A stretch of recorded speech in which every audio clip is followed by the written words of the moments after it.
Gel lan ben görüm. Dayan bana bir. Oy. Koyardın gidip özüm kazanım alardın da ha. Ha, sən qazanan başın çıxır. Qoyasam arvad kimi hər şey qarışa. Gel sen zaten gel. Yavaş. Yavaş. Elim buraktan hiç olmasın rahat gelsin. Başa düşmədim.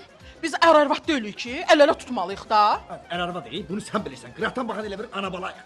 Şu gibi bığım vardı. Bığımı kırktın ana sonra. Vay, 3 dənə belə tükü var idi, bığımı qıxdırdım. Keçörü. Keçirəm. Keçtin mi? Dayan. Ay. Dayan. Geç. Çektirin. Geçtin mi? Oturan kimi bu boyla cipeylədi sedamına bak. Dayan. Yavaş at yavaş. Yavaş. Geçtim az maşın sağ ol dedi.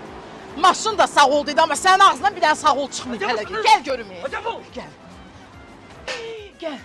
Bax, mən bu dəsti deyirdim. Səhifələrində görmüşəm. Salam əleyküm. Salam xanım, xoş gəlmisiniz. Bu dəstimizə maraqlanırsınız. Hə. Bu dəstimiz tam heştalıc partisindən ibarətdir. Tərkibinə 3 ədəd qazanı, 2 ədəd çubuq dolma tavası, 3 kub tavaları, wok tavası, üçlü mantı qazanı, sacı, çaydan çaniki, bubble cakes qabısı, müxtəlif ölçülü saxlama qabları, südülüyü, altılı ədviyyat qabısı, smalik və krep tavası, yumurta tavası, pizza tavası, arakəsməli 2 kub və tək kub tavası, küzlü balıq qızartma tavası, silikon qaşıq dəsti, bıçaq dəsti, cezvesi, silikon əlcəyi. Bitdimi? Xeyr. Ən sonunda isə üçlü melamin doğrama taxtası, kili rəndəsi və maşası daxildir.